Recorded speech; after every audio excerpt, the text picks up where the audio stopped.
സജിത്ത്, ഇപ്പോൾ കോൺഗ്രസ് നേതാവ് കെ.സി. വേണുഗോപാലിന്റെ പ്രതികരണം നമ്മൾ കണ്ടു. കൃത്യമായ ഒരു മറുപടി പറയാതെ ഒഴിഞ്ഞു മാറിയുള്ള പ്രതികരണമാണ് കെ.സി. വേണുഗോപാലിന്റെ ഭാഗത്ത് നടക്കമുണ്ടാകുന്നത്. ശശി തരൂരിന്റെ ഭാഗത്തും സമാനമായ പ്രതികരണമാണ് ഈ വിഷയത്തിൽ ഉണ്ടായിട്ടുള്ളത്. സോണിയാഗാന്ധിക്കും മല്ലികാർജ്ജുൻ ഖാർഗെക്കും അധീർ രഞ്ജൻ ചൌധരിക്കുമാണ് ക്ഷണം ലഭിച്ചിട്ടുള്ളത്.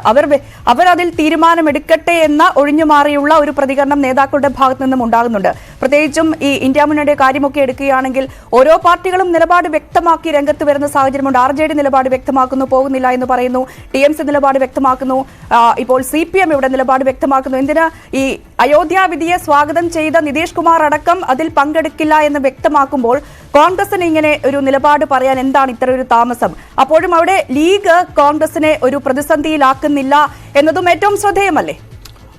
രഞ്ജിനി, കോൺഗ്രസിൻ്റെതൊരു ദുർഘട സന്ധിയാണ്. കാരണം പെട്ടെന്ന് തീരുമാനമെടുത്ത് ആ തീരുമാനം പ്രഖ്യാപിക്കാൻ കഴിയാത്ത ഒരു പ്രതിസന്ധി കാലഘട്ടത്തിലാണ് ഈ അയോധ്യ വിഷയത്തിൽ കോൺഗ്രസ് നേരിടുന്നത്. അത് എല്ലാ നേതാക്കളുടെയും വാക്കുകളിലും പ്രകടമാണ്.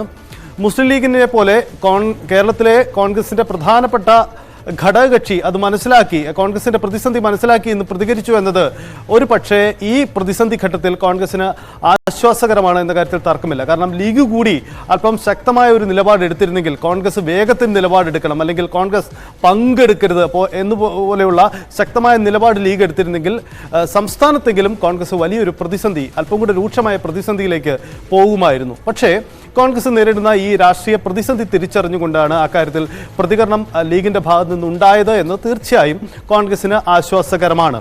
മറ്റൊന്നുള്ളത്, ഇന്നത്തെ പ്രതികരണങ്ങളുടെ ഒരു പൊതു സ്വഭാവം പരിശോധിക്കുമ്പോൾ പതിവ് പോലെ കോൺഗ്രസിന് വ്യക്തമായ നിലപാട് പറയാൻ കഴിയുന്നില്ല. ഈ വിഷയത്തിൽ നേതാക്കളുടെ അഭിപ്രായ പ്രകടനത്തിന് പോലും കോൺഗ്രസിൽ ചില വിലക്കുകൾ ഉണ്ട് എന്ന കാര്യത്തിൽ ചില അനൗദ്യോഗികമായ ചില സ്ഥിരീകരിക്കാത്ത റിപ്പോർട്ടുകളും വരുന്നുണ്ട്. എന്തായാലും വരും ദിവസങ്ങളിൽ അത് വ്യക്തമാവേണ്ടതാണ്.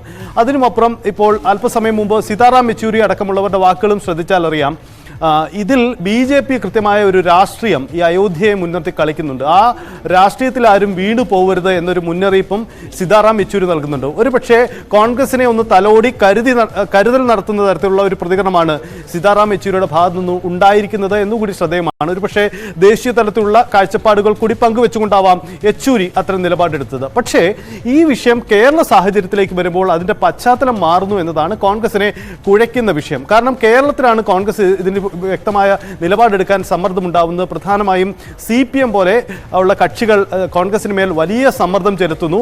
മുസ്ലിം ലീഗിലെ അല്പം തീവ്ര നിലപാടുള്ള സംഘടനകൾ ഈ വിഷയത്തിൽ കോൺഗ്രസിന് മേൽ ശക്തമായ സമ്മർദ്ദം ചെലുത്തുന്നു. അങ്ങനെയുള്ള കാര്യങ്ങൾ വരുമ്പോഴാണ് കോൺഗ്രസിന് മേൽ ഇത് പ്രതിസന്ധിയാവുന്നത്. എന്തായാലും ഈ പ്രശ്നത്തിൽ കോൺഗ്രസിന് മേൽ പ്രതിസന്ധി മാറുന്നില്ല. കാരണം നിലപാടെടുത്തേ കഴിയുള്ളൂ. ഇപ്പോൾ അല്പസമയം മുമ്പ് ഈ കെ.സി. വേണുഗോപാലൊക്കെ പറഞ്ഞതുപോലെ നേതാക്കൾക്ക് വ്യക്തിപരമായ ക്ഷണമാണ് കിട്ടിയത് എന്ന വാദമുയർത്തി എത്രനാൾ പിടിച്ചു നിൽക്കാനാവുമെന്നത് കോൺഗ്രസിന് മുന്നിൽ ഒരു പ്രതിസന്ധിയെ തന്നെ ഉണ്ടാവും. കാരണം സീതാറാം യെച്ചൂരിക്കും വ്യക്തിപരമായ ക്ഷണമാണ് കിട്ടിയത്, അദ്ദേഹം അത് നിരസിച്ചില്ലേ എന്ന ചോദ്യം മറുവശത്തു നിന്നും ഉണ്ടാവുകയും ചെയ്യും. അതുകൊണ്ട് കോൺഗ്രസിന് സ്വാഭാവികമായും വിഷയത്തിൽ അല്പം വൈകിട്ടാണെങ്കിൽ പോലും നിലപാടെടുത്തേ പറ്റുള്ളൂ. അവർക്ക് പക്ഷേ അത് ദേശീയ സാഹചര്യം പരിഗണിക്കേണ്ടി വരുന്നു എന്നതാണ് വെല്ലുവിളി. എന്തായാലും കേരളത്തിൽ ഇതിന്മേലുള്ള വിവാദങ്ങൾ ഇങ്ങനെ തുടരുകയാണ്. കാരണം മുസ്ലിം സംഘടനകൾ ശക്തമായ നിലപാടെടുക്കുമ്പോൾ കോൺഗ്രസ് എന്തുകൊണ്ടാണ് ഇത് വൈകിപ്പിക്കുന്നത് എന്ന ചോദ്യമുണ്ടാവുന്നു. ഒരു പക്ഷേ ഈ വൈകിയുള്ള തീരുമാനമെടുക്കൽ പോലും കോൺഗ്രസിന് വലിയ ക്ഷീണമുണ്ടാക്കും. ഇനി ഒരുപക്ഷെ ഈ അയോധ്യ ക്ഷേത്ര ഉദ്ഘാടന ചടങ്ങിൽ നിന്ന് വിട്ടുനിൽക്കാൻ തീരുമാനമെടുത്താൽ പോലും ആ വൈകിയുള്ള തീരുമാനം കോൺഗ്രസിന് നൽകുന്ന ക്ഷീണം, നഷ്ടം അത് ചെറുതായിരിക്കില്ല എന്നതാണ് അതിന്റെ സാഹചര്യം. സാഹിത്യ ഇപ്പോൾ ഇവിടെ സൂചിപ്പിച്ച പോലെ സീതാറാം യെച്ചൂരിയുടെ വാക്കുകൾ BJP കൃത്യമായ രാഷ്ട്രീയ മുതലെടുപ്പിന് ഇവിടെ ശ്രമിക്കുന്നു. അതുകൊണ്ട് സൂക്ഷിച്ചും കണ്ടും വേണമുള്ള ഒരു പ്രതികരണം വേണം നേതാക്കളുടെ ഭാഗത്ത് നിന്ന് ഉണ്ടാവണമെന്ന് യെച്ചൂരി പറയുമ്പോൾ, പക്ഷേ കേരളത്തിലേക്ക് വരുമ്പോൾ കാര്യങ്ങൾ അത് വിഭിന്നമായിരിക്കില്ലേ? പ്രത്യേകിച്ചും യെച്ചൂരി ക്ഷണം ലഭിക്കുന്നു, യെച്ചൂരി അത് പെട്ടെന്ന് തന്നെ നിരസിക്കുന്ന രീതിയിലേക്ക് കാര്യങ്ങൾ പോകുന്നു. സ്വാഭാവികമായും കേരളത്തിൽ ആ വിഷയം വലിയ തോതിൽ ചർച്ചയായി വരുന്ന ഒരു സാഹചര്യത്തിലേക്ക് കാര്യങ്ങൾ എത്തൂല്ലേ? അപ്പോഴും ഇവിടെ ലീഗ് അങ്ങനെ ഒരു ആ രാഷ്ട്രീയ നീക്കം അടക്കം മുന്നിൽ കണ്ടുകൊണ്ട് സമ്മർദ്ദത്തിലാക്കാൻ ശ്രമിക്കുന്നില്ല എന്നതും ഏറ്റവും ശ്രദ്ധേയമാണ്. പക്ഷേ BJP അടക്കം പറഞ്ഞു വെക്കുന്നത് പോലെ കോൺഗ്രസ് ഇതിപ്പോൾ എന്ത് നിലപാടെടുത്താലും അത് BJPക്ക് അതൊരു രാഷ്ട്രീയ മേൽക്കോയ്മയായി വരുന്ന ഒരു സാഹചര്യം കൂടി മുന്നിൽ കാണേണ്ടേ? അങ്ങനെയുണ്ട് രഞ്ജിനി. കാരണം ഇത് കേരള സാഹചര്യത്തിലേക്ക് വരുമ്പോൾ ഇതിന് വ്യത്യസ്തമാണ് ചിത്രം. കാരണം CPM ഈ കോൺഗ്രസിന്റെ ദുർഘട സന്ധിയെ വലിയ രീതിയിൽ രാഷ്ട്രീയ മുതലെടുപ്പിനോ രാഷ്ട്രീയ സാധ്യതയായോ മാറ്റുകയോ ചെയ്യുന്നുണ്ട്. അതാണ് നേതാക്കളൊക്കെ ഈ വിഷയത്തിൽ, അയോധ്യ വിഷയത്തിലെ കോൺഗ്രസിന്റെ അഴകുഴമ്പൻ സമീപനമെന്ന വിമർശനം ഉന്നയിക്കുന്നതിന് കാരണം. അതുകൊണ്ട് ഈ വിഷയത്തിൽ അത്തരമൊരു നിലപാടെടുത്തുകൊണ്ട് കോൺഗ്രസിന് ഏറെക്കാലം മുന്നോട്ട് പോകാനാവില്ല എന്ന് മാത്രമല്ല, ഇതിൽ കൃത്യമായ നിലപാട് എടുക്കേണ്ടിയും വരും. ഒരുപക്ഷെ ഈ പങ്കെടുക്കാനുള്ള തീരുമാനം കോൺഗ്രസിന്റെ ഭാഗത്ത് ഒടുവിൽ ഉണ്ടായാൽ പോലും അത് വലിയ ക്ഷീണമായി സംസ്ഥാനത്ത് ഉണ്ടാവുകയും ചെയ്യും. മറ്റൊന്ന്, ഇതിന്റെ സാധ്യതയും സാഹചര്യവും നമ്മൾ വിലയിരുത്തേണ്ട മറ്റൊരു ഘടകം കൂടിയുണ്ട്. കാരണം മുസ്ലിം ലീഗ് ഒരു ഘടകകക്ഷിയാണ്, UDFന്റെ ഭാഗമാണ്, കോൺഗ്രസുമായി ചേർന്ന് നിൽക്കുന്ന പ്രസ്ഥാനമാണ്, അതൊരു രാഷ്ട്രീയ മുന്നണിയാണ്. പക്ഷേ അതിനും അപ്പുറം ലീഗ് എന്ന രാഷ്ട്രീയ സംഘടനയ്ക്കും അപ്പുറം മുസ്ലിം വിഭാഗങ്ങൾക്കിടയിൽ ഈ കോൺഗ്രസിന്റെ സമീപനം സൃഷ്ടിക്കുന്ന ആശയക്കുഴപ്പം, ആ ആശയക്കുഴപ്പത്തിലാവാം ഒരുപക്ഷെ CPM പോലെയുള്ള കക്ഷികൾ കണ്ടുവച്ചിരിക്കുന്നത്.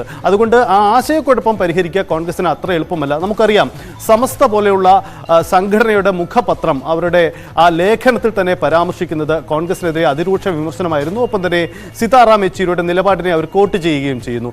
അപ്പോൾ സ്വാഭാവികമായും ലീഗിനപ്പുറമുള്ള മുസ്ലിം വോട്ടുകളും മുസ്ലിം ജനസമാനവും അവർ ഈ വിഷയത്തിലെടുക്കുന്ന നിലപാടുകളും അവർക്കുണ്ടാകുന്ന ആശങ്കകൾക്ക് കൂടി കോൺഗ്രസ് വില നൽകേണ്ടി വരുന്നു എന്നതാണ് ഇതിൻ്റെ ഒരു പശ്ചാത്തലം. അതുകൊണ്ട് ലീഗ് ഒരുപക്ഷെ കോൺഗ്രസിന് അവരുടെ പ്രതിസന്ധി മനസ്സിലാക്കിയ ഒരു നിലപാടെടുത്താൽ പോലും മറൊരു ഭാഗത്ത് കോൺഗ്രസിൻ്റെ നിലപാട് അല്ലെങ്കിൽ നിലപാടില്ലായ്മ അവർക്കുണ്ടാക്കുന്ന ക്ഷീണം മുസ്ലിം വിഭാഗങ്ങൾക്കിടയിൽ വലിയ ശക്തമാണ്. അതങ്ങനെ തന്നെ നിലനിൽക്കുകയും ചെയ്യുന്നു എന്നതാണ് അതിൻ്റെ പശ്ചാത്തലം.